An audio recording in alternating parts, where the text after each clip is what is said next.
My wife defended her best friend's affair, screaming, "Women have needs. Men should just accept it." I smiled and said, "Interesting philosophy." Then I handed her papers proving she was doing the exact same thing. I accepted it by filing for divorce. I, 36 male, have been married to my wife, 34, for 8 years.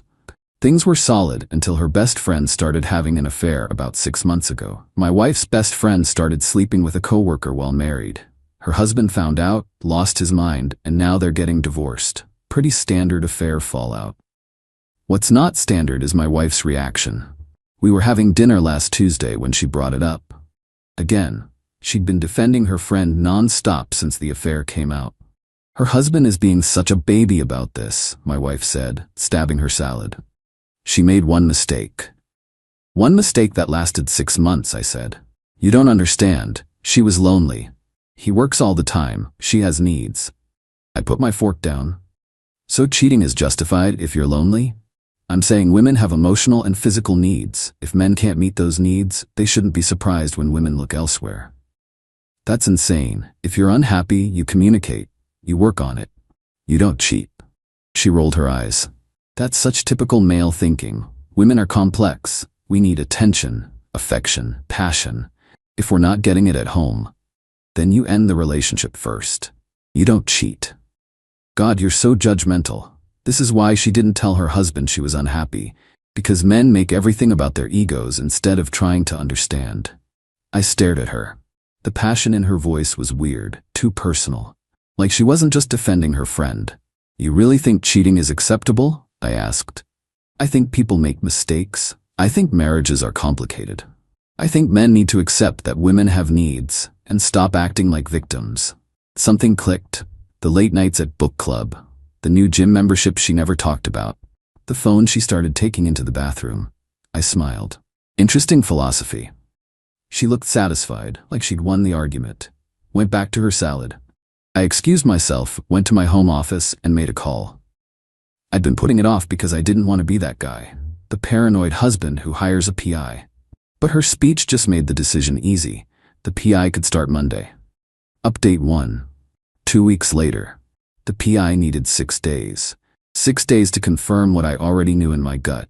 My wife wasn't at book club, she was at a condo, with her personal trainer, the 28-year-old guy from her gym, 3 times a week for the past 4 months.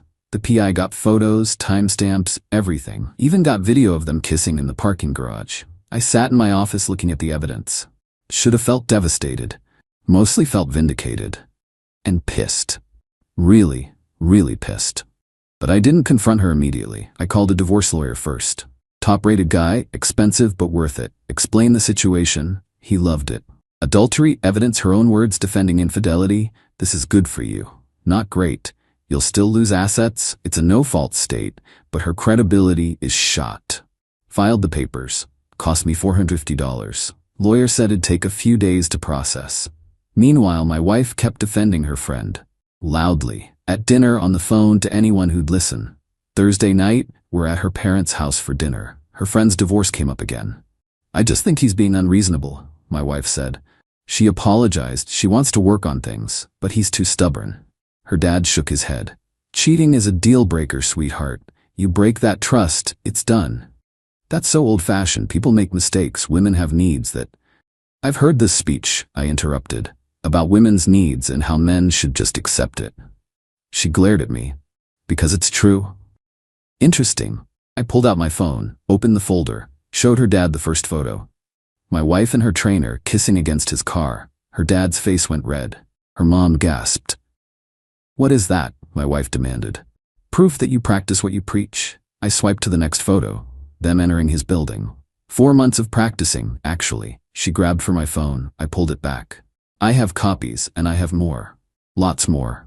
You've been spying on me? No, I hired a licensed investigator after your passionate speech about how women's needs justify affairs. Figured if you believed it that strongly, you might be living it. Her mom looked like she might cry. Her dad just stared at my wife. This is out of context, my wife stammered. What context makes 4 months of cheating okay? I asked. What context makes kissing your trainer in parking garages acceptable? I pulled an envelope from my jacket.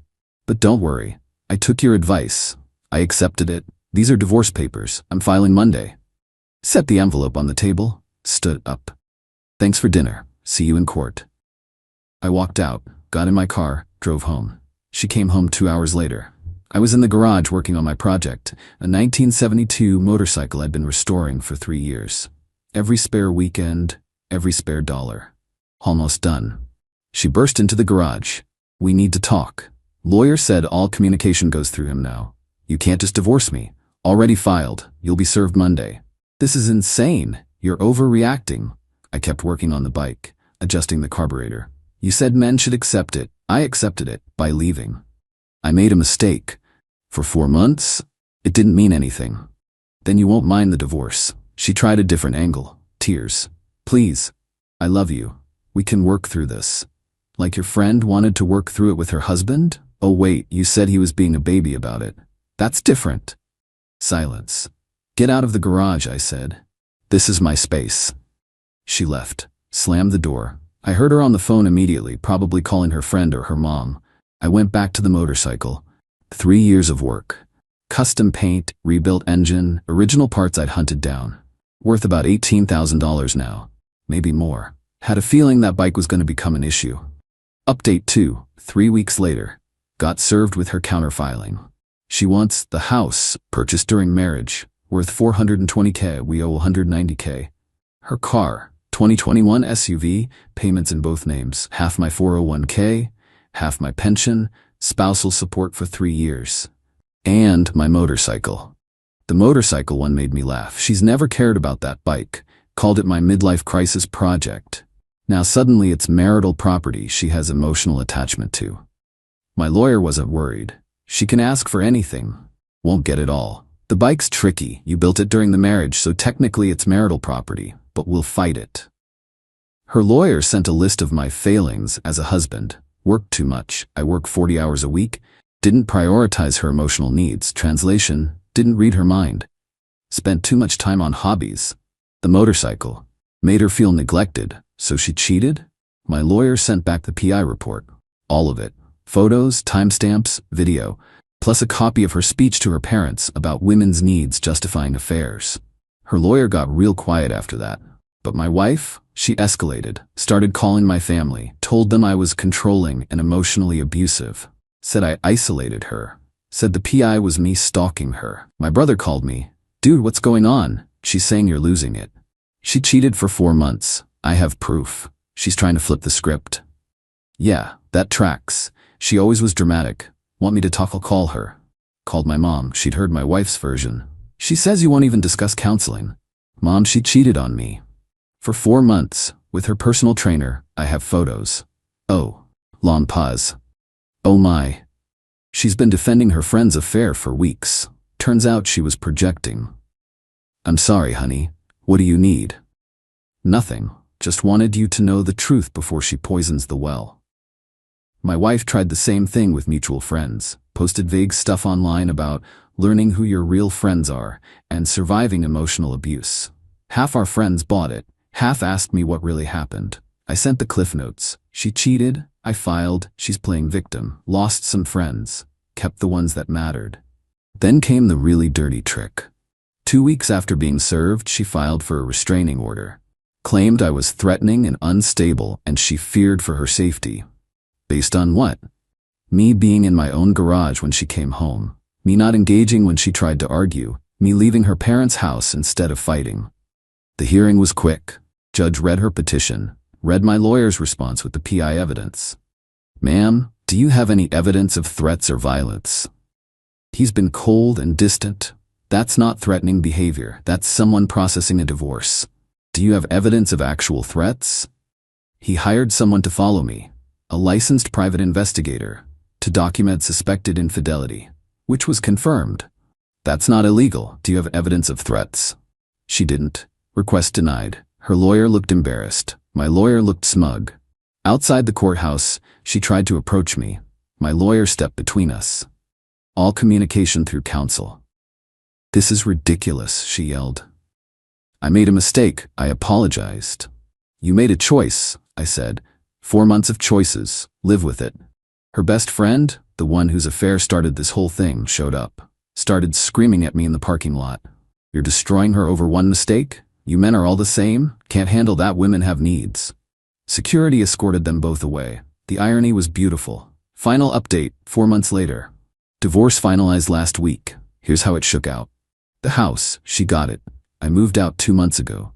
She has to refinance to remove my name and pay me $95,000 for my equity within 6 months. If she can't, house gets sold and we split proceeds. Judge said since she makes $52K and I make $89K, she deserved the home. Whatever. I'm renting now. Nicer than dealing with her. Her car, she keeps it, takes over the payments. I'm off the loan within 60 days or it's repossessed and sold. 401K and pension. She got 30% of what was earned during the marriage. Not half like she wanted. Judge factored in the adultery even though it's no fault. Said it affected her credibility. Spousal support. $850 per month for 18 months. Less than half what she asked for. Judge noted she's employed and capable of supporting herself. The motorcycle, this was the battle. She pushed hard. Her lawyer argued it was marital property and she had rights to it. My lawyer brought in receipts. Every part I bought, every hour I logged, every modification. Showed the bike was my project before we married. I'd bought the frame and engine 2 months before the wedding.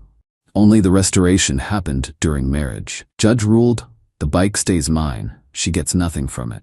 He said the husband invested his personal time and labor into a project he started before the marriage. The wife showed no interest in the project until divorce proceedings. The motorcycle remains his sole property. Her face, when the judge said that, almost worth the whole nightmare. She tried to appeal. Her lawyer talked her out of it. You'll lose and pay his legal fees too. Total cost to me. $95K equity in the house, less than the $115K it should have been, but compromised.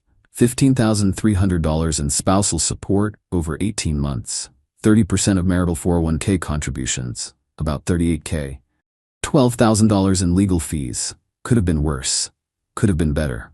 But I kept the bike, my pension's mostly intact, and I'm free. Her situation now? Heard through the grapevine. She's struggling with the mortgage. Makes sense. $52K doesn't go far when you're paying $2,100 a month. She's trying to get roommates. Her trainer stopped talking to her the second the divorce went public. Guess being the other man loses its appeal when you might get named in court documents. Her best friend finalized her own divorce. Lost her house, got minimal custody of her kids because the affair partner was around her children. My wife doesn't mention her much anymore. Her parents?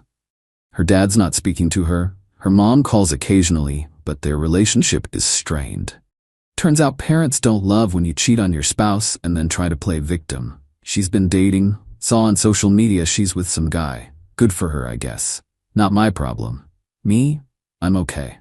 Not great, not terrible, just okay. Finished the motorcycle, took it for a long ride last weekend. First real ride since everything started. Felt good, felt like freedom. The bike's not for sale. Some guys at a vintage show offered me $22. Nope. This bike represents 3 years of my life. Every bolt, every wire, every piece of chrome. It's mine. Started seeing someone new. She thinks the bike is cool, asks questions about the restoration, doesn't call it a midlife crisis project. That's refreshing. My apartment's smaller than the house, but it's mine. No one telling me I spend too much time on hobbies, no one defending affairs over dinner. No one making me feel crazy for having boundaries. The dating scene is weird at 36. Lot of baggage out there, but I'm not rushing, taking time to figure out what I actually want in a partner. Turns out not a cheater is pretty high on the list. My ex texts occasionally from unknown numbers. I blocked her, usually about the house or money, sometimes trying to explain or apologize. I don't respond. Lawyer handles everything. Last text, 3 days ago. I hope you're happy. You got everything you wanted. The bike, your freedom, your precious ego intact. I hope it was worth destroying our marriage. I didn't respond. But if I had, I'd have said, you destroyed the marriage. I just documented it and left. Big difference. The thing nobody tells you about divorce is how expensive it is emotionally. Even when you're right, even when you have proof, even when you did everything by the book, it still costs you. Sleep, peace of mind, faith in people. But staying would have cost more. Some lessons learned. Trust your gut. If something feels off, it probably is. Don't ignore red flags because you want to believe the best in people. When someone tells you who they are, believe them. When my wife defended cheating that passionately, she was telling me exactly who she was. Document everything. The PI cost me $2,800. Best money I ever spent. Without that evidence, divorce would have been way messier. Get a good lawyer, worth every penny. Mine was $12K total, but he protected my assets and my sanity. Don't engage with drama. My ex wanted fights, wanted emotion, wanted me to look unstable. I stayed calm, let my lawyer handle it, and won because of it. And maybe most importantly, having standards isn't being unreasonable. Expecting faithfulness isn't asking too much. Leaving when someone breaks your trust isn't overreacting. My ex genuinely believes I overreacted, that I should have worked on it, that I gave up too easily. She still tells people I'm the bad guy. That's fine. I don't need everyone to understand. I just need to sleep at night, knowing I respected myself enough to walk away. The motorcycle's in my living room right now. Climate-controlled space, locked building. It's not going anywhere. Some things are worth fighting for, some things are worth walking away from. Knowing the difference is the hard part. I'm good. The bike's good. That's enough.